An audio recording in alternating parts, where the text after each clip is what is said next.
There is a by-election happening in the West in a seat by the name of Secret Harbour. I first of all refuse to believe that this is the name of the electorate. It sounds like the name of a fictitious Bayside village in an Australian drama from the 1990s. Secret Harbour. It's lazy writing. That's probably right for you. The presenting sponsor for Socially Democratic is Dunn Street. Dunn Street is a campaign agency that specialises in community organising. We only work with people and organisations who want to build power to make the world a better place. And if you want to create change in your world in 2026, then hit us up at dunstreet.com.au. A special shout out to all of our Patreon members. If you want to join those wonderful supporters of our podcast and financially support our show so we can continue to produce great episodes every week, then we encourage you to click on the link in the show notes and subscribe to join the Patreon community of Socially Democratic. And finally, today's episode is brought to you by Maurice Blackburn Lawyers. For over a century, Maurice Blackburn has stood up for fairness, championing the rights of everyday Australians and shaping landmark legal reforms. Today, they're harnessing new technologies to make justice more accessible, more efficient, and more responsive to the needs of modern Australia. All right, let's get on with today's episode. We are taping this one on a Monday afternoon on the lands of the Wurundjeri people. It is the week heading into the ALP National Conference. Looking forward to heading over to Adelaide on Wednesday. Got a couple of live shows, one on Thursday with Todd Pinkerton from Unions New South Wales, Bisma Asif, Queensland MP, and Hannah McLeod from McCallum. We're talking about how to grow the Labor Party membership. And then we've got a live Feeny Files with Jesse McCrown on Friday night. Tickets are still available. You need to get a ticket. Click on the link in the show notes. But before we do that, we're doing something different today. We're actually going to have two separate guests on in sort of a part one and part two episode. Later in the show, we're going to be talking to Priya Brown from GRA Partners over in WA. They've got a by-election coming up. So Priya, who you would have heard before, she was on when we did our monster federal election battleground seats episode that went for like 6 days. She was our WA person, so she'll be on later to talk about the by-election that's happening over in the West. And right now we're going to be talking to a good friend of mine who was on maybe in April this year. We were talking a bit about One Nation and the growth of their support, certainly in published polls. And he's back again today just to sort of, I guess we do like a half-year check-in of what's going on in federal politics. He's from Qdos Research, John Armitage. Welcome back to the show. Thanks, Stephen. Great to be here. The last time you were on the polls, I think it was April, the Newspoll had Labor on, this is federal published polls, Newspoll, Labor 31 primary, Coalition 21, One Nation 24. And we were like, oh my God, like, you know, what's this all about? The most recent Newspoll that came out last week has Labor on 30, so dropped 1 point, the Coalition on 19, so fallen 2 points, and One Nation on 30, so picked up another 6. I know there's been the Resolve poll had them falling away a little bit, maybe dropping by 3 or 4 points, but the in the time that you and I have last spoken, One Nation have got stronger in the published poll. You just get a sense of your gut reaction as their vote has held up more than we expected. Is that sort of you surprised at this? Did you think it might have fallen away a little bit? Well, I don't know. I mean, I think every time they go up, I'm a bit surprised at it. I think, how did that happen? So I guess it's always a bit disappointing to see such a sort of a odd, strange sort of worldview seeming to get such currency.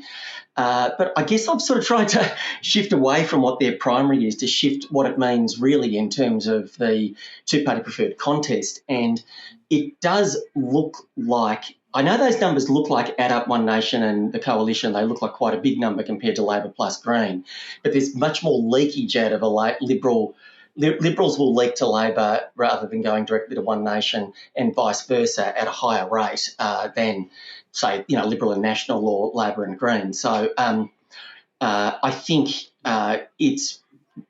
there's definitely some Labor people that are drifting in that direction. Definitely, we should be very concerned about that. That's our main task, is to get them back.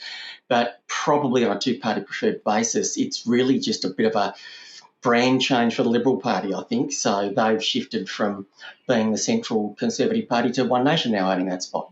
Which is just incredibly bizarre. I think it's the story of 2026 politically anyway, is this collapse of the primary vote for the Liberal Party. And, you know, they've already changed leaders once because they were polling so badly and things have actually got worse. One wonders, you know, Angus Taylor, how much longer are you going to be sticking around given that you haven't done much to arrest this decline in your primary vote whatsoever? Like, hasn't even had any impact at all. Yeah, and I think he just doesn't understand the nature of the task. So, you know, when you've got a ginger group coming at you from the right like that, you don't go, oh, lots of people are moving to the right, I will jump over there with her. That's not what's going on. People haven't suddenly changed their lifelong values. They are finding something unattractive about you and attractive about her. She is expressing her values in a way that people are understanding. That doesn't mean that you suddenly, you know, change your values. Like when he got asked that question about do you support multiculturalism, and he knows, and we all know, that 85% of Australians, or whatever huge number, like and support our multicultural society, and he squibbed it. I mean, that was a chance to go on the counter-attack, and yet, you know, you try and mimic, you try and be One Nation-lite, you know, that is just the way to that's just a suicidal way to go. The Liberal Party hasn't figured out what their line of attack is yet. We're working hard on our line of attack against One Nation. I don't see them doing that. Look, free tip for them. You know, Hanson is going to be, if she was Prime Minister, she would be a dictator. I think that is against a fundamental core of this Liberal ideology of the free individual. And she says things like that, dictating things about what people should say and think and do all the time. Why are they not going there? Anyway, look, I don't know. I shouldn't give them too much advice. I suppose in some ways I would still rather have them as their opponents than One Nation, because they might get elected one day, and it looks at the moment they will be a part of every non-Labor government that we get in the foreseeable future. Yeah, I know. It's just it must be a pollster's nightmare right now. I mean, a lot of them have stopped doing a two-party preferred because they're just thinking these equally three-way contests just make it so difficult to predict where people's preferences will go, and so they're just not even going to bother. And obviously, there was a story in the Financial Review last week looking at Victorian politics and some leaked some research done by the Victorian Trades Hall Council that spoke a bit about what would it look like. It's complex, and I think that the same. That will be certainly if One Nation's primary vote holds up heading into the next federal election, then I think we're going to see similar kind of challenges up and down the country as well. But I guess that's a long way away. 100%. Look, they're diabolically hard to do polls. A tiny shift means one gets 2 points ahead of the other one, so that one gets knocked out before that one. It is going to be different in different places. Very, very, very difficult to predict. Easy to look at it nationally, and I think it will come out in the wash, but geez, I'd hate to be the poor bugger having to pick the marginal seat list. That there will be seats that will be in play that haven't been before, and you know there'll be seats we thought were in play that just won't be. It's just going to be really hard to pick. Very, very hard. Yeah. Your name came up, John, in the last episode with David Feeney and Jessie McCrone. We were having a discussion about Pauline Hanson and how she's perceived by voters, this new cohort of voters that are obviously answering telephone calls for pollsters and indicating that they would give a primary vote to One Nation. And I sort of proposed to them this concept of leadership and how voters view them, which is either competent or caring. And this is not my idea. This is your idea. So I thought, you know what, I'm going to get John on and we're going to have a proper chat about this. And I want to get a sense from you about, you know, how do voters perceive all of our leaders in terms of this frame, and maybe is this frame still relevant when you're trying to work out, you know, strengths of political leadership? But before we sort of run the rule over our current political leaders, do you want to maybe sort of just spell it a bit out? What do you mean by the difference between being competent or being caring? Yeah, I think it's almost like you could judge this of any person, right? Do you tend to think of them as a person? Sometimes I actually put it to people like this. You're going away on holidays and you think, which of my neighbours would remember to take my bins out? That's a person you think's orderly and competent. They'll get the job done. And then there's a person where you're running late and you think, I need someone to go and pick up my kids, from school, and who's that person that is caring and will be nice? And so I think we sort of can see this in people's personalities. And in political parties, usually the conservative parties around the world in Western democracies tend to get competent because they'll, make hard decisions that need to be made with money or whatever it might be. And we'll get caring, which gives us that health and education sort of advantage there. But I think it is a little bit, I think it's maybe those terms, I think the umbrellas they represent are still fine, but I think the terms might not be quite right. I think underneath each, for the current context, I think underneath each of them, sort of caring also shares my values, right? Because they share the things that I believe in. So you might almost shift that one a bit to values connection. And I think competent in the context in which a lot of people, millions and millions of Australians, feel like the system itself is not working for them anymore. I think the competency becomes not just a competent manager, but a person who can affect real change. So I think that's a bit different. But other than that, yes, I think it's looking at it in a slightly different sort of headline idea, I think competent and caring is still a good thing to look at. So when you think about the Prime Minister, Anthony Albanese, do you think that he's seen as being competent or caring or both? I think he can certainly have a bit of both. I think that at his best he can be caring. I think he's probably instinctively more competent because he is quite careful and orderly. And I think that's what really killed his opponents at the last election, is in the chaos of Trumpism that was sort of catching light and looking horrible. And it looked like Dunn was just one of those nutbags, and there was our competent, calm Prime Minister who just murdered them in that context. But I will... you might remember him as a state politician in Victoria from a very long time ago, like 40 years ago or something, a guy called Steve Crabb. And I was just starting out in this job and I was working on some campaigns with Steve, and he said to me, and this is 25 years ago, now listen, John, he goes, like, people don't take much notice of state politics. And can I tell you, that is 10 times truer today. People don't take much notice of politics anymore. They don't have to. The 6 o'clock news was forced into your lounge room. It is not anymore. If I don't want to, I'm not connected at all. So just magnify how true that is compared to 25 years ago. But then he went on to say, the only way they're going to know you is from your controversies. And if you don't manufacture some controversies of your own, you'll only be known by your cock-ups that are big enough to be controversial. And I thought it was great, and I've lived by it sort of ever since.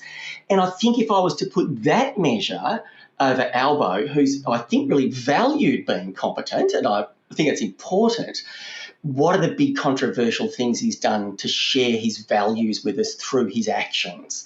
And I think that it's almost the very careful management of controversial policy changes he's made that has robbed us a little bit of the opportunity to get that mass controversy and everyone talking. So, there have been some big things in tax, but it's almost like that it's been managed too well, I feel. We needed a bit more of a Barney about it. I want to see him be a bit more radical and deliberately controversial in his approach in order to cut through the disinterest in politics so that people can see the man he really is. I mean, one of the things you and I have talked about in previous campaigns is that if a candidate's weakness is, say, being seen to be competent, then we have to work on the caring.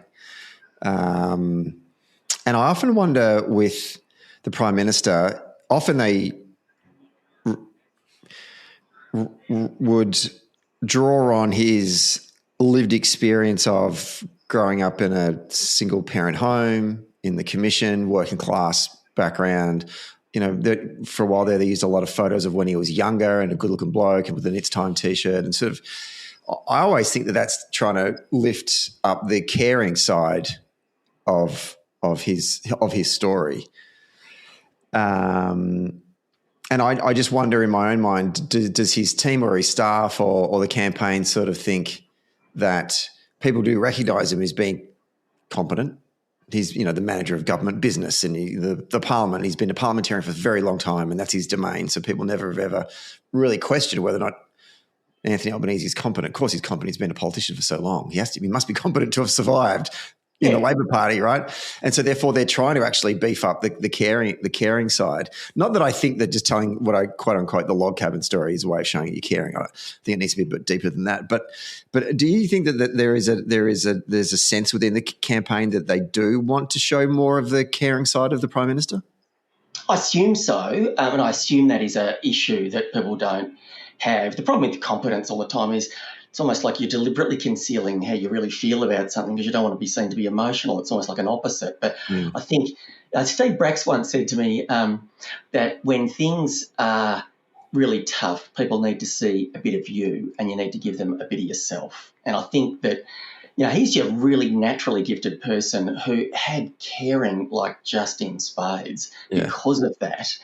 I think his backstory, the log cabin story, lovely story. It's true. It's real. It did drive him to be a Labor guy. But then what I want to see is what are those iconic policy things you're doing that says because I was that boy from that background, then I had to do this because this mattered to me and I know it matters to you too. Yeah, that's what you got to get. You got to get that deliberate. I think Labor needs to be bolder than we've been before in terms of economic reform. We are, as I said last time, I think an economic reform movement. We need to get our skates on in that space and be willing to get in a few punch-ups over it to show people who we are and what we believe in. The new coalition leader, we mentioned him before, Angus Taylor, caring, competent or neither? Well, he gets a little bit of competent because the Liberal Party used to have a little bit of competent. If they've got any left, I don't think he's got much of either there. Look, politics is cruel. If he'd come at times of things looking great, government was on its knees, he probably could have cruised in looking competent, but he doesn't particularly look like either. And particularly on that caring side, he's not. What is his policy response to One Nation other than a bit of a copycat? So, what does he believe in? I don't know. Like when your party is under siege like that, you have got to state what you believe in so emphatically. And I think their rhetoric's actually been fine. I think they've picked their rhetoric up. But how do they put the meat on the bones of that? So we believe these things, so we're going to do this. And that this for them needs to be something that Pauline wouldn't cop or Labor wouldn't cop. They're struggling to find a place for themselves. I think it's partly because they got eaten out by the far right of their own party, just including him, sort of consumed the moderates. And now that they need to find a difference from Pauline Hanson, they go, I agree with a lot of the stuff she says. I genuinely think that's where a lot of their parliamentary and organisational machine is, but not their voters. Do you think naturally the Liberal Party or the sort of the centre-right side of politics has a brand that is grounded in caring? Like who was the last leader of the Liberal Party, either a Prime Minister or an opposition leader, that their brand strength was more caring than competent? Well, first part of the question, no, they don't naturally have it. Labor naturally has caring. So a Labor politician gets caring just from the Labor brand and vice versa, the Libs get competent just from that. Malcolm Turnbull, at the height of his powers, was a caring person. And I don't know if he is in real life, but, he does give that vibe, right? Like I think he has got a way of speaking and communicating that gives you a sincere care for other Australians in a way that I can't think of any other Liberal leader that's done that in. I just can't think of any other Liberal leader that's done that. Maybe there's been some state ones, I don't know, but I haven't seen that federally. So I think he had the capacity. I don't think he was great at political management, actually, but I think he had the capacity to straddle that, where he could have had all of the competence of his money, because he must have been competent in even money, and he's a Liberal, and, the government's on a roll, and then if he could have been caring, I think he could have sat right across the middle there for them. But alas, for them, it was not to be. Poor old Malcolm. Pauline Hanson, because this is actually the topic that I raised with David and Jesse. I had sort of said that I think that voters think that Pauline isn't competent, but I do think that they think she may be caring. I think there's an element of those that are coming across to her may see a sense that caring in that she understands what Australians are experiencing right now. Like she says things in her own clumsy kind of way that that voters will hear on the TV or through their social media or whatever, and go, "Oh, she understands how I'm going right now." So that form of caring, but I don't know if I'm fucking that up. I'm interested in your thoughts about. No, I think that's dead right. I mean, if you look at that person, you really couldn't say she was competent or caring, could you? Like she's on the face of it, no, right? Quite nasty. Like almost everything she says is an attack, a nasty attack on someone. She's against things. But as I was saying earlier, I think we broaden those terms to say, sort of seems to be in my corner as a type of caring. I think she's absolutely coming across like that. And I think if your version today, which I think it is for millions of Australians, competency is someone who will actually do something. Because, I'm unhappy with all of these things, and who's going to change things? Well, she is a change agent. That is unquestionably true. Just to give you an example of this, and I think there are two things that One Nation voters are attracted to, or people switching or considering switching to One Nation are thinking about. One is a sort of social malaise, which I think can get captured up in that anti-immigration position of hers because they're concerned about crime and things like that, and they're disproportionately associating that with migrants, etc. So I think that's where that is. The other one is this economic disenfranchisement. I've got a couple of stats for you. Since 2008, Australian economy has grown by 46%, nearly 50% growth in that nearly 20 years. That's a pretty good economy, right? Company profits have grown by 62%. Companies are doing well. They're both in real terms. In real terms, wages 8%.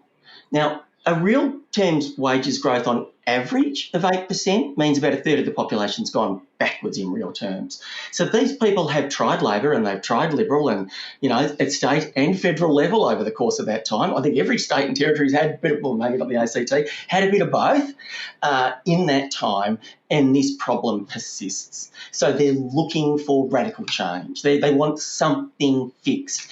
And in the sense that Pauline Hanson is unequivocally outside the system, more outside the system than any other political leader, then I think in that sense she's a type of competence, isn't she? She is going to change things. She's going to shake things up. And so I think in that sense that's how she's able to tick both of those boxes to some degree at least. I mean, that's an interesting point you make because we talked about this on the last time we were on the show about folks feeling like the system is rigged, and we're seeing a rise, certainly in US politics, of populism both on the left, on the far left and on the far right, and it's causing a challenge for both, I guess, traditional moderate centre left and Democrats and moderate centre right Republicans. There was an article that we'll put in the show notes for you to read by Will Marshall, who's the head of the Progressive Policy Institute, which is basically, I mean, the name of the institute describes what they are. They're a policy institute and they're progressive. Will Marshall's core claim is that the MAGA right and the hard left are both running the same line, that the system is rigged and that it's ultimately it's poison. It breeds citizenship and it strips agency and it sets up expectations that no government can actually meet. And so it's populist for what it is, but it's not, in the end, it's not actually going to help democracy. It's not going to help create change, but it's just becoming so difficult to be a moderate who would normally think that the way that you go about creating change is just through some sort of gradual fine tuning of the structures that we have in terms of our democracy and the economy and society and public policy. The reason why I found it interesting, because he talks about sort of this, well, maybe we'll talk about the answer in a minute, but it's the first time I've read someone actually go, hang on a minute, this populism isn't necessarily going to create the answers that people want. And someone needs to kind of call this out a little bit because it's going to lead to, what we see on the MAGA side, it's completely engulfed the Republican Party. The Republican Party now does not look like what it looked like 15 years ago. Cool. And now we're starting to see it happen a little bit on the Democratic side as well. And this natural gravitation away. And I know that people in Australia will always say, no, it's okay, because in Australia we have a compulsory voting system and a compulsory preferential voting system that forces folks to the centre. But there still is this tension even in Australian politics right now where you can see, Angus Taylor and his party are losing votes by the minute to the hard right. We're not having that problem on the centre-left side yet, but it could become a problem. And we've had some worries with the Greens from time to time. It is strange that the Greens are still stuck on 13%, while the One Nation, who just turned up all of a sudden and over Christmas have gone from 6% to 30%. Forever the bridesmaid, never the bride. But I just want to get your thoughts on Will Marshall's analysis of what's going on in US politics and the impact that it can have in Australia. I reckon he's right, and I've probably been guilty of it myself, because it is very tempting to say that, for example, our property system is rigged against young people. It sort of is. I think the problem with the word rigged is it says that the system is that people are cheating the system in a sense. And, when Trump talks about rigged elections, then he says that democracy doesn't work. And if you say democracy doesn't work, then, well, why not have the tanks roll in and declare that he will be dictator for life? I mean, because if enough people believe the system's not working, then we need a new system, and democracy is only an element of our system. So I think it is threatening to democracy to talk about a rigged system. But I do think that, and Marshall, I'm sure, is my read of his tone is that he agrees too. He wants to see big things happen. We need to be able to make some big changes that acknowledge that people are unhappy with the system that has let them down, and we need to be able to reform the system. But I think as lefties, this is probably a little bit more true than campaigners on the right, but I think it's probably true for both. Really important to campaign on what you stand for, not just what you're against. So, I don't see people like you and I as against One Nation and Pauline Hanson. We are for multiculturalism. We are for a fair progressive tax system that she's not. We are for fair wages for hardworking people, which she is not. So, standing up for what we believe in and being really focused on our target of what the future that we aspire to, and describing that. And I think in the past you could probably describe that in some nice flowery words, like Obama was able to do amazingly well. I don't know that, or our Bob Hawke, I don't know that just the good words is going to cut it. I think you need to really get some policy things and we're going to physically do this thing in order to, A, cut through on a communication sense, but also, B, to actually change people's lives, because too many millions of Australians are slipping between the cracks. So, I think that in our almost anxiety at the horrors of the rise of someone as horrible as Hanson and One Nation, I think we need to be very clear about what we are for and not be too distracted about being for the opposite of her or something. It's like, understand what we believe in and prosecute that and bring people with us on that, and then they don't need that other bad answer that she's offering. I mean, you make a good point when you talked about the system being in Australia is rigged. For example, in the housing sector, young Australians are crying out and saying, we just can't afford to buy a house. The system is stacked against us, and the way that property is set up. And so the federal government in March, or in the May budget, made some significant changes to our tax system to try and unlock that, to make that easier. And it's just been funny, and Lissy Ratcliffe was on the pod last week, Daniel Andrews, former chief of staff, was saying, you made the hard changes, you backed yourself, and now it looks like you're trying to not, like you're walking away from it a little bit, like you're not singing it from the rooftops. You're not doubling down and going, yeah, absolutely we did it because the system is rigged. And this is why we've made these changes. We want young people to get into the housing market. There was a frustration in Lissy's voice in that episode going, why are you, it looks like you're not blinking, but not you're almost like in a halfway house, like, how hard are we going to push the hard decision that we just made from a comm standpoint? Are you getting that sense as well, or? Oh, for sure, yeah. And I totally get where Lissy's coming from on that. I think she's right that, and all the government did was actually having put it out there, some people made some legitimate points about why maybe this was going to have some unintended consequences in some spaces. So, good idea. We'll reform that. We don't talk about that bit of it. I said, so you don't like it? Well, let me tell you why I do like it. Yeah. Let me tell you why this matters to me. So because the ordinary person, I'm not picking on the ordinary person or saying they're not capable of it. People lack the time, inclination and capacity to interrogate the detail. So they need to know what you believe in. And then they'll trust you. Right? When they know that you share their values, they don't need to interrogate the detail. So, for example, when I have someone in a focus group say to me, I'm not sure about that, I need to do a bit more homework. I don't think we need to give them more information. We need to be more clear about our values. So there was an excellent value proposition behind those reforms. And I think in the management of the day-to-day, hurly-burly, that probably were able to get a bit distracted by that. Look, it's cheeky sort of advice, but I almost feel like if I was a minister these days, I don't mean I'd sack my staff, but those 3 people in your office that are your media advisors, I want to change like 2.5 of them's title, because I think that we could do a lot less talking to the media that is not talking to the people that are not switched on to politics, that are flipping their votes all over the place, including to One Nation. And I think they need to be like people who are tuning into where people are at and the values that they believe in, and then being able to not convert that into language the media will swallow, but convert that into really simple, beautiful, values-based language, so that the minister and or leader can then get out and just express that view in a way that connects to the way that ordinary people talk and think. Then people will know about it, and the media just becomes a conduit rather than a mechanism that you need to wade through. It just becomes a loudspeaker for your message.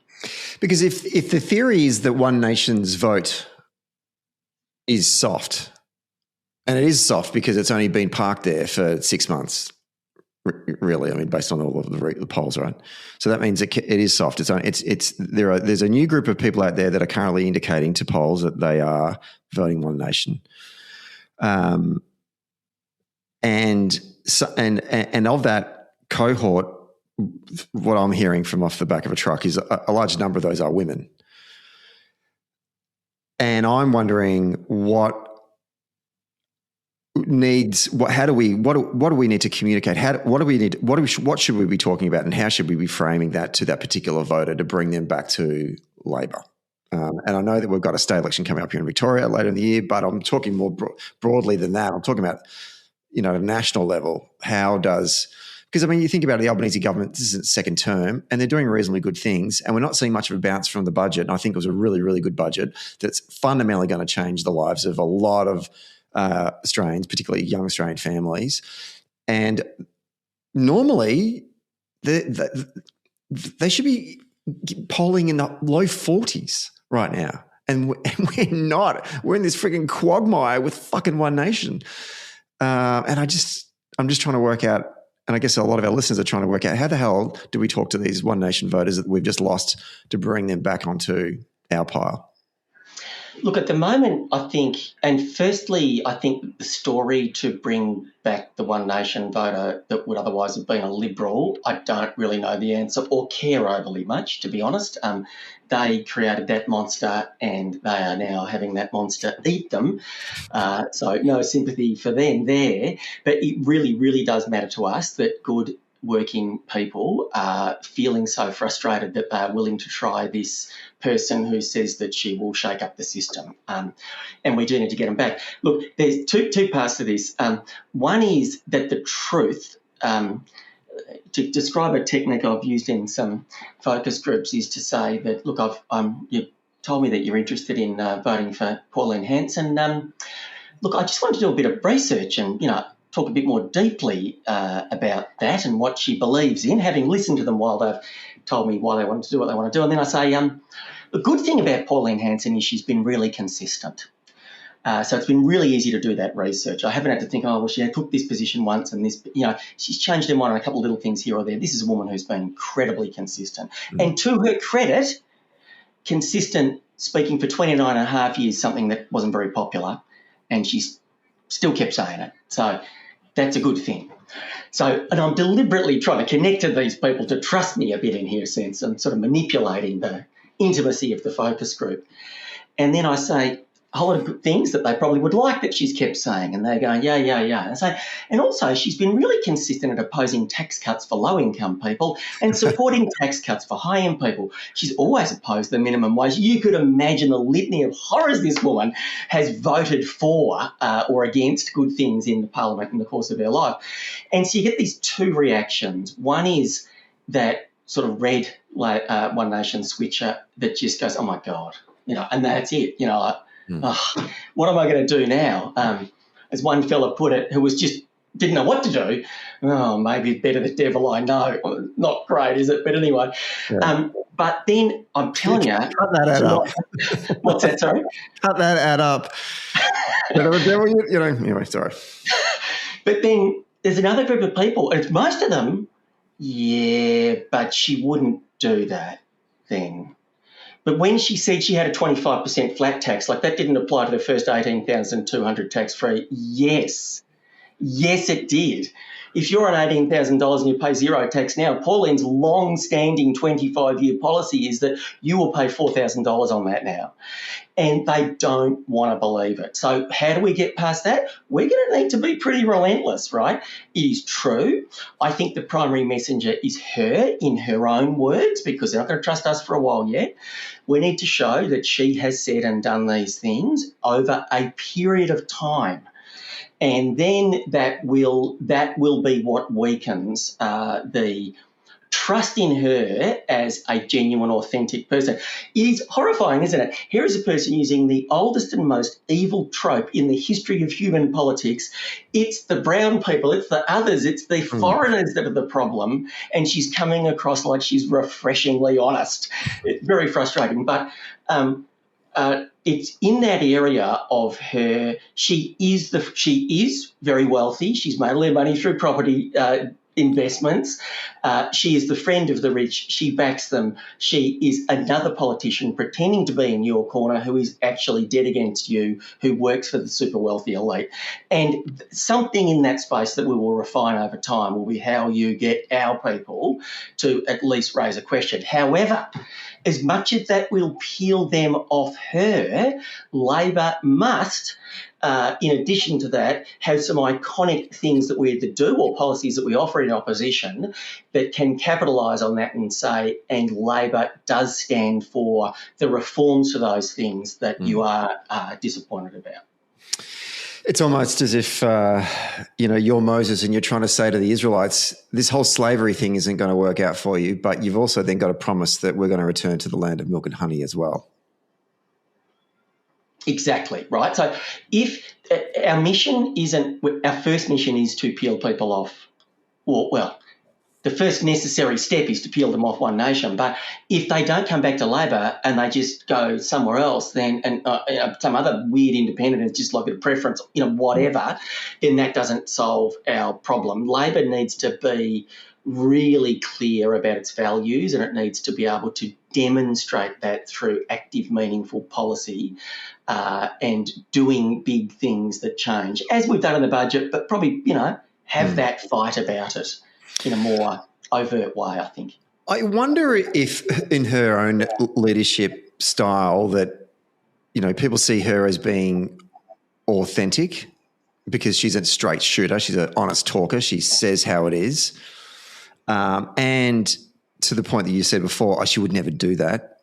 If that's enough to mask her deficiencies as a leader all the way through to the next federal election. I wonder if she can just pull that off, because I think that's something that I noticed that Nigel Farage has been reasonably successful at in the UK, is that no one can really land a glove on that bloke just yet. I don't know that Andy Burnham just won his by-election again in a tight contest against Reform. So it was a great result for Labor there. But broadly speaking, people haven't been able to land a glove on Nigel Farage. The Democrats struggled with Trump as well.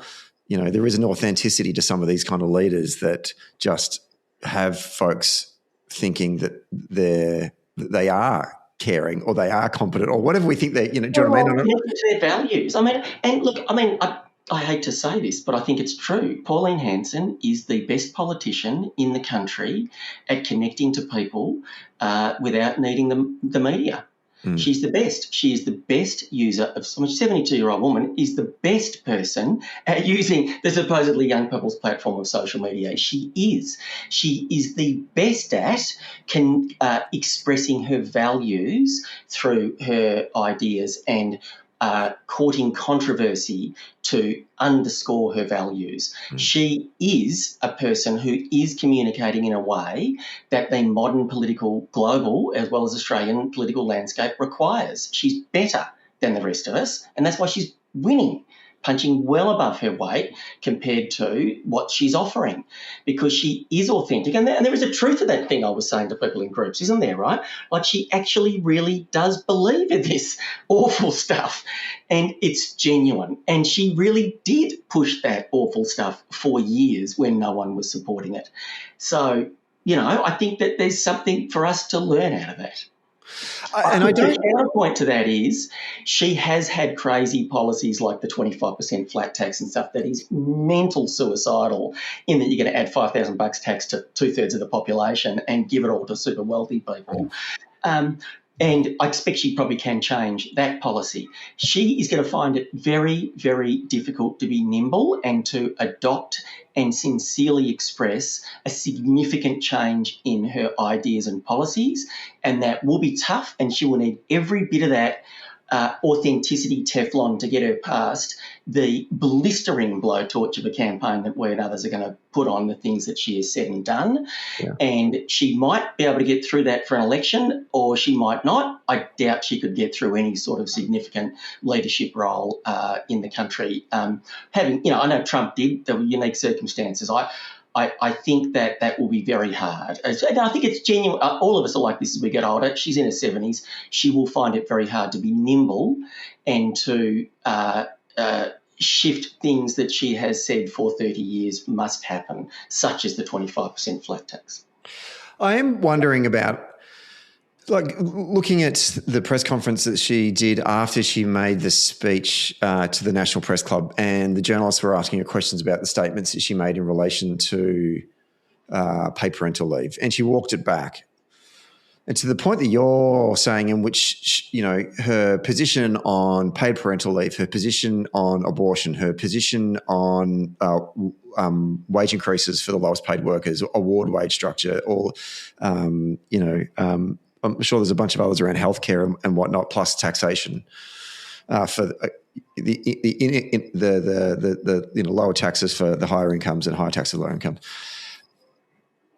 Surely the party, if they're not doing it now, will do it and work out what are those, to the point you're saying, John, that you're hearing in the groups, people, when they find out that this is the case, this is the position that Pauline Hanson holds on these particular issues, and that it is a direct impact on your ability to get ahead in life, that you're not wording up journos to specifically ask her on these particular questions so they get a current viewpoint by her on that, on the stand, on record, and then start cutting those things up into ads and then just punching them through into narrowcast targeted audiences that are going to start moving people. I don't. Yeah, what are we waiting for? What are we actually waiting for?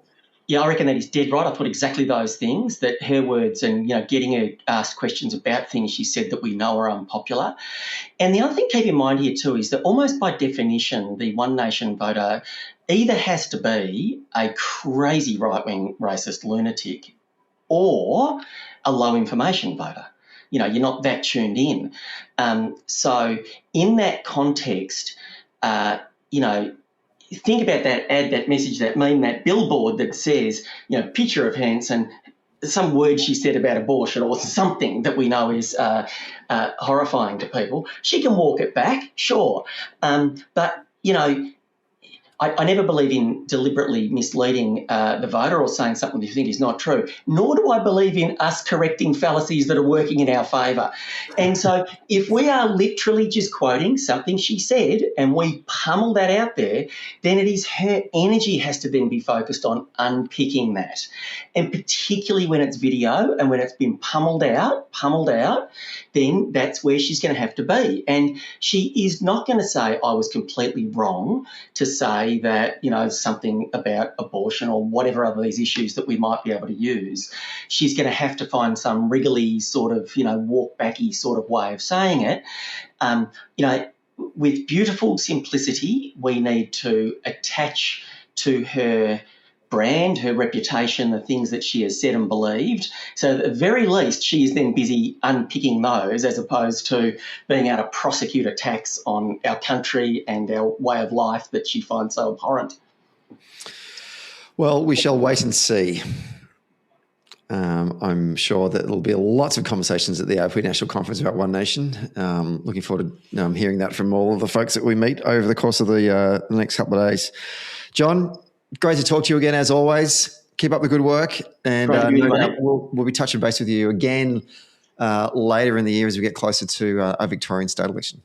Ripper, good. Talk soon, mate. See you later. Bye. All right, let's go to our next guest and our next topic. There's a by-election happening in Western Australia in the state parliament. And so all things West means that we must talk to our West Australian Social Democratic correspondent who lit up the podcast during our marathon episode of the federal election battleground. I wasn't afraid to say I liked betting. Well, literally, you were the only one that came out and said, okay, put money on this one, put money on this one, don't put money on that one. Why not? She's a former ALP staff, a former regional field director in the in our team in Victoria and went on to do bigger and better things and now is a partner at GRA Partners in Western Australia. Priya Brown, welcome back to Social Democratic. Thank you, Stephen. It's lovely to be back. And we should fess up and say we're actually both in the same city right now because we're both in Adelaide. We are both in Adelaide for, ALP National Conference. Very exciting to be here. Clearly in very different hotel rooms. Yeah, absolutely. And I really appreciate the way that you've positioned your iron. That's lovely. I think it makes the shot. Personally. I think it really does too. I actually moved the computer around about 10 different times and went, there's nothing good going on here. This is the worst lit room. And I was like, natural light. We'll go with that. Yeah. This is what we're going today, Stephen. I think we're going to be safe because this is predominantly an audio-based medium, so we're okay. We're okay. Thank goodness. All right. So there is a by-election happening in the West in a seat by the name of Secret Harbour. I first of all refuse to believe that this is the name of the electorate. It sounds like the name of a fictitious bayside village in an Australian drama from the 1990s. Secret Harbour. It's lazy writing. That's WA for you. That's a good name. And considering the previous member who's retiring, Paul Papalia, was a Navy SEAL diver, it kind of fit him perfectly. Yeah. He was born for this seat. He was, yeah. So, so why are we having a by-election here? He's retiring. So he's been in the state for over 20 years. So he's got a sick family member, sadly. So he's finishing up his term early. Big loss. He was a minister in the cabinet, has been a minister for quite some time. It's a bit of a change in the guard as well, coming in through WA. He's one of there's only a couple non-factional cabinet members left. So yeah, right. He's one of those and he's on the way out. But it's a long campaign. It's going to be a campaign in September, so usually you get a by-election, it's 33 days. This is a long one, and in the middle of winter. So it's an interesting, tough by-election to be had. If you're the Premier of the state, is notwithstanding the personal issues of the outgoing member, but is this on a scale of 1 to 10, how annoying is this by-election right now? 8. I mean, this is the worst seat at the worst time. It's a third-term government, a winter by-election. No one's happy in winter. And it's a dramatically redrawn electorate. The loss of a long-term incumbent. So, no, it's not great timing. Obviously, family members come first, but I'm not sure the Premier would be super pleased with the timing, but it is what it is. And at the same time, Roger Cook's, it's still a very popular government. They won a huge landslide victory only a year ago. So I think he's up for the challenge. Okay, good. So I want you to sort of give us a bit of a rundown of the demographics of the seat, and you said it's mood, but just for folks who aren't familiar with Secret Harbour, at the last state election, Labor polled 46.5% on primary, but that was a 28.5% swing against it on its primary. Yeah. The Liberal polled 25%. That was almost a 10-point swing to them. The Greens, her name is Tamsin, that's such a Greens name, got 8.8. They had a 5% swing to them. One Nation, we'll come back to them in a minute, they had a 6% swing to them, and they polled 8.5% primary. And then there was sort of legalised cannabis and a bunch of others, animal justice and whatnot. And in the end, it was on a two-party preferred. Paul got a 19.8% swing against him on his two-party preferred. Won the seat with 61.5 against the Liberal, who polled 38.5. So in the end, it's 20% swing, but still comfortably holds it by 11 points at the last election. Yeah. I mean, it should on paper, it's a safe seat, right? That's a big margin in a relatively popular government. But Labor's certainly not behaving like it's got that kind of a margin. They're running this as a really close marginal campaign. And I think there's a few reasons for that. That huge swing last election, I think that was a combination of the natural transition away from that McGowan landslide. I've had a natural attrition there. But like I said, huge redrawing of the boundaries that impacted Paul. So I think it's something like 30% of the electorate won't have ever voted for Paul before, the previous member. So that's quite a big change. And it is, under the McGowan slide, it was one of the safest seats in the country for the Labor Party, if not the safest, I think, at one point. It is an interesting seat. They're not necessarily kind of low-income voters in Secret Harbour, but they're highly leveraged voters. So, they have jobs, houses, 2 cars in the driveway, but very little insulation in terms of that cost of living bite. Yep. And it's a very white demographic. So I think 49.5% of the electorate is British Australian, first generation. And then once you go to second and third, you're getting up to 78% or so. So this is, when we think about, I know we say we'll get to One Nation in a moment. We think about the kind of target seat for a One Nation at the moment. This is the perfect seat for them to be testing themselves out and stretching their muscles. So, it's an interesting electorate. Yeah, right. Tell me more about the demographics. Where actually in Perth is it? I'm terrible with my geography of Perth. But a lot of people know Rockingham. Yep. Was more of a down that way. So it's south. It is metro. It's out of metro, and I would say 50 minutes. Yep. 50 minutes from now. Yeah. And when the boundaries changed from the previous seat, and I don't think it was it called Secret Harbour then? I don't think. Warnbro. Yeah, that's right. Warnbro. I should be able to pronounce that. I'm less Australian than I am. It's fine. When the boundaries changed, what's it now starting to look like? So you said obviously it's heavily sort of migrant UK demographic. Yeah. Is it young? Is it old? Is it, what kind of work are they doing? 33 median age. It's a lot of technicians, vocations. I think, and we'll get to Georgia as a candidate in a moment, but you see the Greens kind of making a fuss about the fact that Georgia is currently employed at Woodside. The mining sector is where people work in this electorate. They are FIFO workers. They're built through the mining sector, industry, and so it's actually quite a good pick in terms of pre-selection with her. 33, vocation, white, medium weekly income would be, it's kind of solid. Yeah, not low income earners. Yeah, okay. Mortgage stress. It's a mortgage belt politics with salt on it. Is how and for the East Coasters, what kind of state or federal seat would this be in Melbourne or Sydney? Oh, don't ask about New South Wales politics.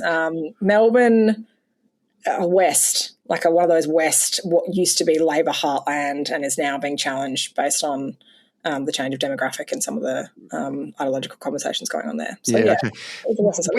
FIFO workers tend to make a bit of money, but as you said, I get a sense they are highly leveraged as well because they're earning a bit of cash, and so they're actually spending it as well on a whole bunch of things. It feels like it's like an upperly mobile kind of middle-class electorate as well. Would that be right? Yeah, I would say that. And, WA is obviously a hugely booming economy. The budget's going a very strong budget position. Things are going well, low unemployment. But I think that's the classic difference between what people are feeling at their dining room table versus what the government's kind of telling them is going on with the economy. High mortgage and therefore mortgage stress. So if this by-election was to have been called in November or December last year, which is before One Nation had their run, we wouldn't be having this conversation, Stephen.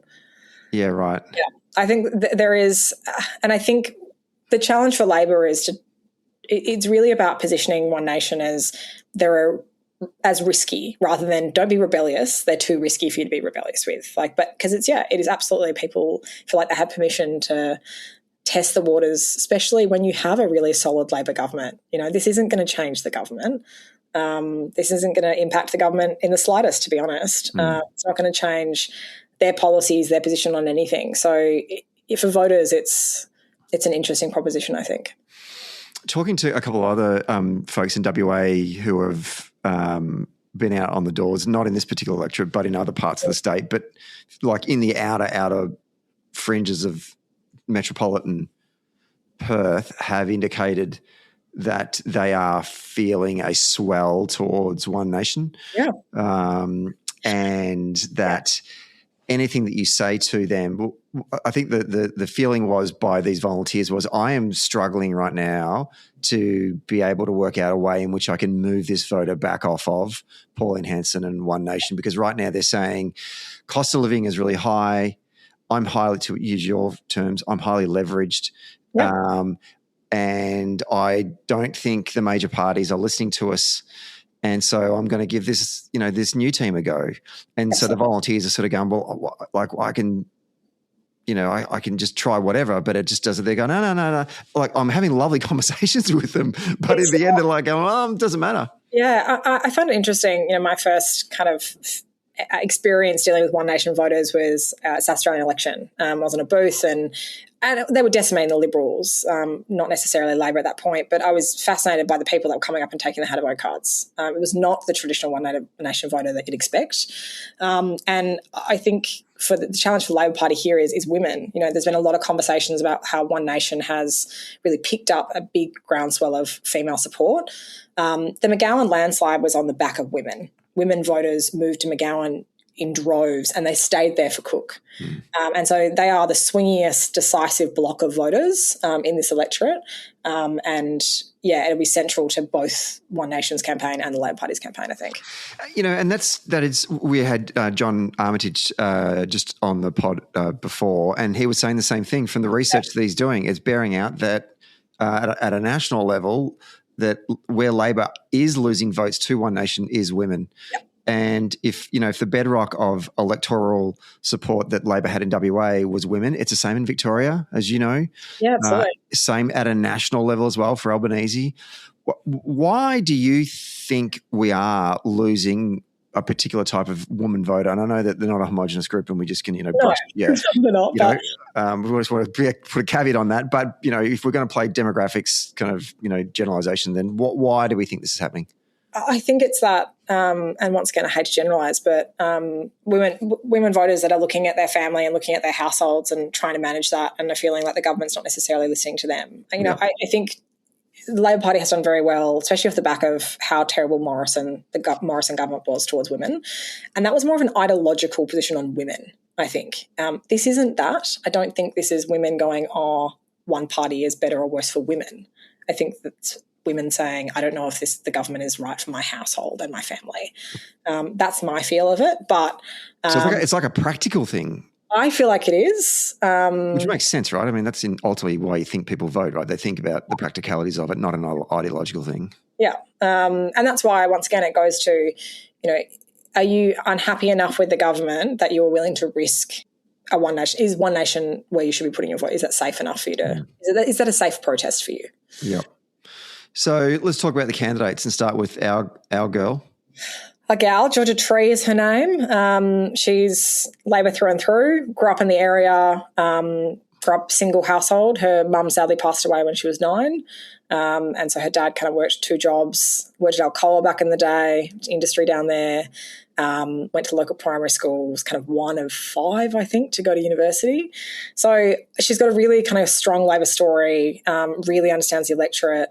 And yeah, she's an exciting candidate, I think. And that generational change coming through, I think, is great. And once again, that targeting of women, I think it's a really solid pick from the Labor Party with her. Yeah, she's a hard worker. So I think, we're going to see, and it's a long campaign, so she's going to have to be a hard, long campaign in winter. So yeah, Georgia's currently at Woodside. She was a Madeleine King staffer prior to that. It's kind of come through the Labor movement. But yeah. She's a strong local. Yeah. Good start. What about the Tories? Who are they? Do you know who they've selected? I mean, it doesn't matter to the point where Basil Zemplis literally said, admitted that they're not going to win. This is before One Nation even had a candidate. They were saying, well, essentially our candidate is there to prop up the One Nation candidate. So I don't even think they're worth speaking about. And that's the other dynamic that's at play here, is that Liberal One Nation engagement is going to be really fascinating, and kind of, the leader of the opposition essentially saying, we at the next election will not be able to govern without One Nation. So we're in a partnership here. And if you cast your mind back to the days after the last Western Australian state election and the Liberals were in crisis, that this wasn't the result that they wanted to get, that, and if you go back and watch the tape on the ABC on election night and get to hear the talking heads from the Liberal Party saying, these are the things that we need to do to make sure that we get back in a position so we can win next time. And you fast forward to now and their new leaders going, we're not even going to worry about this one. It feels like, I don't know if you remember, Stephen, Zach Kirkup in the 2021 election announced he was going to lose. And, so that didn't go very well for them. No. So I'm not sure this is the best attitude for Basil. I found it interesting they ran it all, to be honest. I think, if his attitude is a loss for the Labor Party is a win for us, then they probably shouldn't have run a candidate. Yeah. But at the same time, I think, and you're seeing this federally with the Libs finally starting to take on One Nation a little bit in their language, and Angus Taylor finally starting to get some lines up, is maybe they're going, well, if One Nation gets up here, why do people need to vote for us then? Yeah. So it's a risky strategy. I'm interested to see how he plays it out over the next couple of weeks. But this is more about the opposition leader than it is about the candidate, because he's not in the running. Does this by-election have any implications on Basil's leadership within the caucus, or not really? I don't think so. He's pretty safe at the moment. There's also just no alternative. Yeah. No. I think he's pretty safe. All right, let's turn to the Orange team. Yes. I did the candidate came across my social media feed the other day with some sort of stand-up with Pauline. I actually didn't realise that Pauline was back in the country. So when I first saw it, I was like, oh, is this from a couple of years ago or something? And then I was like, oh, no, this is real. Let's before we do, let's listen to the audio. One Nation officials endorsed 39-year-old Luke Hurdigen to contest Secret Harbour, where he once harboured a secret heavy consumption of cocaine and alcohol. A few years ago, he fessed up on social media. Look, that's a story I put out there to help inspire people to live happier and healthier lives. It seems no one thought to tell the leader. Jeff, I first time that I've heard about it, and so it hasn't been brought to my attention, but I will be asking questions about it. This is why I think the Labor Party will end up winning this seat, is our campaign machine is just better. We are better than anyone else right now in the country at this, and about campaigning, about vetting our candidates, about who we're pre-selecting. And it's interesting, this campaign's been going for a couple of weeks now, and we've only just heard the name of the candidate from One Nation, because Pauline wanted to save him for this breakfast she was doing, and announce him, and that was his welcome into politics. So a bit of a train wreck, to be honest. Good prep. Everyone have a little Google, but there's some drug use, some speeding. And he likes the party. He likes a party. And you know what? People of Secret Harbour, they also love a party. But I think when you look at, once again, women and wanting a safer choice, is that necessarily the safe choice that they're going to go with? I don't think it. I think that does go against him. I mean, I wondered, does it really matter? I mean, it does matter, obviously. You and I are both of the same school that, good quality candidates matter. And I think as in the last sort of 2 or 3 election cycles at a state or a federal level, that is definitely borne out. Good quality candidates do matter. Yeah, it does. But I'm wondering in this case, because we've already seen such a move in the polls to One Nation, without any candidates, without really any policies, it's just kind of like, I mean, I know this has got to get tested, right? It doesn't stay. The vote won't stay, right? But I mean, surely she's going to do all the heavy lifting to get. Yeah, absolutely. And this goes back to what I was just saying about the Liberal candidate, which is who cares, because it's about Basil rather than about the Liberal candidate. I do think it's a bit about that. It's about the brands rather than the candidates. But I think in terms of I'll once again go back to the Labor machine. I know that these guys are doing a huge amount of work on doors. One Nation's doing a lot of AI. These guys are out talking to voters. And I think that's where it matters. And yes, you can't dominate the whole electorate, but when you have a long campaign, I think that's where candidate choice matters more. Yeah. Because they are going to get face time with voters. There is going to be more scrutiny on them. And if this is day one with this guy, then what else is going to be coming out over the coming weeks, Yeah. Did you see there was an article by Samaya in the Australian Financial Review, I think it was this week actually, and she managed to get her hands on the minutes of a campaign meeting for One Nation here over in Victoria.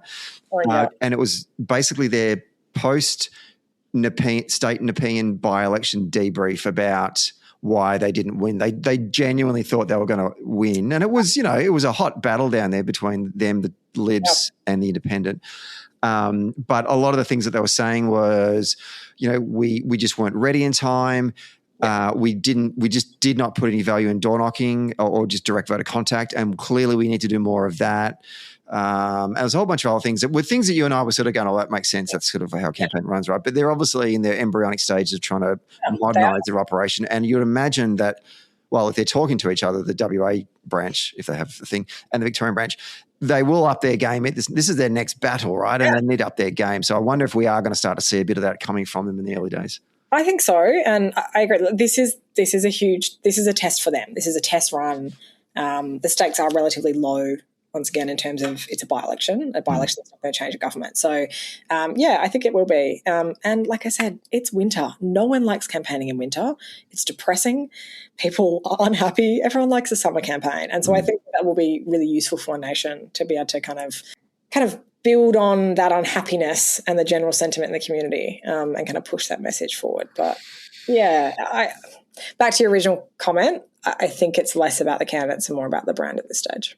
And then in terms of issues, I mean, how is Labor going to fight this campaign? Are we going to fight it on local issues and let Georgia cook, or are we, no pun intended to Roger, or are we going to talk about things in terms of the direction the state's going and things are going well and you can't risk going to One Nation? I think what's really interesting is they're really pivoting hard back into the WA first. One Nation's kind of had this lock on parochialism. Well, WA Labor's had a lock on parochialism the last 10 years. You look back to McGowan and that, putting West Australian first, keeping WA safe and strong, that was a very, very powerful message that was extremely effective. And I think WA Labor's moving back to that. And they're saying, well, the WA government has kept WA safe and strong. We are doing well here. Who cares about the rest of the country? You can rely on us. We will back WA. We'll back WA with the federal government. We'll always back ourselves. So I think that will be really interesting. And so I think that they will I think it will be pretty local. They've already done quite a few local kind of announcements. But I think it's leaning back into parochialism. It's taking them on, I think, in that space that, to be honest, is a safe space for One Nation. Is there I know by-elections are so unique and comparing one to another is chalk and cheese, but could there potentially be an element here of voters saying, this has been a safe Labor seat since, 1854. They've never really cared about it. So finally this is going to be an issue and we're going to actually send a message to the government kind of situation that we just have to be really, really hip to? Yeah, I mean, there's a couple of little local issues, like a train station and a few other things that they can kind of leverage. But like I said, 30% of the electorate has changed over. I hate the idea that people have personal votes. Like, I think that only accounts for a certain under 5%. I think is a personal, unless you're Mark McGowan. Unless you're Mark McGowan and 89% of the electorate voted for you. It tops is 5%, and so. Yeah, I think it's local issues that the people will care about. And like I said, they've got lots of time. And they've got cash. This is not a normal third-term government. You look at third-term governments, in particular Labor governments around the country, we've built big things and we've spent lots of money. And in WA, we are still swimming in rivers of gold. They have been very fiscally responsible, in particular in that first term.